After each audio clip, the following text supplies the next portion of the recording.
Choices Not Closets by Dahl. I must confess that this assignment was a struggle for me, largely because I am still trying to figure this issue out in my own head and heart. I understand that our directives for this assignment are to touch on how homosexuality should be addressed in our schools, but can one single component of the issue be looked at without also touching on our own ideologies? I do not think so.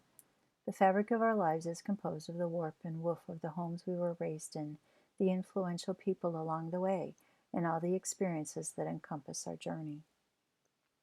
I grew up in a home that applauded Anita Bryant's crusade. As a young teenager, I watched the news reports and heard my parents' worried conversations about the erosion of our nation's moral fabric.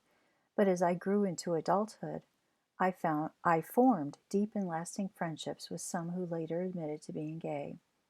I know a little of their personal struggles, and what I know of those struggles breaks my heart. One male friend admitted to me that at one point he was so desperate that he subjected himself to an exorcism in an effort to be free. He eventually married a woman in hopes of forcing heterosexuality, which not surprisingly ended in divorce. There are a few others in my life as well. One precious friend died of AIDS. All share different and yet similar stories. In order to help myself better understand this assignment, I rented and viewed the movie Milk, as mentioned on page 230, about the life of Harvey Milk. And I have to confess that I did fast forward through a few parts because it was just a little awkward for me.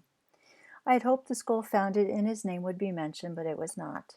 While watching, I found myself hearkening back to the Hawley, Carver, Du Bois assignment. Is it best to segregate students or to teach them to cope in a hostile environment? I think if I could answer that question, I would be the next Secretary of Education. As for our reading assignment on pages 211 and 212, it discusses the ideology of silencing through systematic exclusion and inclusion. Rendering as invisible is probably where most of Middle America is at the moment. Exclusion is the norm. Inclusion would seem more hurtful, e.g., making jokes without supervisory adults intervening, or as relayed by the student on page 217, actually joining in. Both are hurtful and even harmful. The quote by Friend on page 219, "The task for educators is to consider the school climate that they help to create and take responsibility for the outcomes that result from their value choices." To that end, bullying, and I use the term here in its truest definition, must end.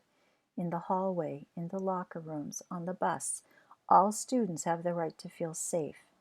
The author states on page 224 that for some lesbian and gay youths, heterosexism becomes internalized feelings of self-doubt, self-hatred, and depression that may emerge. How tragic that any young person should ever feel devalued by anyone, ever. The question for me boils down to this. Sorry about that.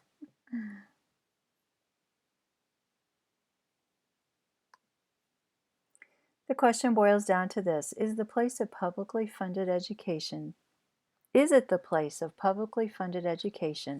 spend valuable time and resources on topics of sexuality? And if so, where is the line crossed between matters of health and welfare and disseminating ideologies? I did not find out until several months after the fact that my son's sixth grade teacher encouraged he and his classmates to feel okay about and accept any homosexual feelings they might be experiencing.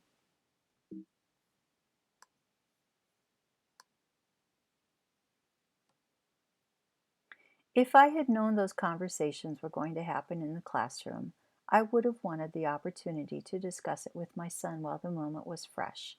I can't help but think that leaving the parents out of the loop only creates more confusion, not less. I wish that parents did a better job of feeling responsible for educating their own children. Sex is an uncomfortable topic for parents to broach. I'm not advocating doing away with sex ed in our schools. But how much more beneficial would it be to use those topics as discussion points at home, where you have the privacy to be candid and the freedom to share your own thoughts about morality?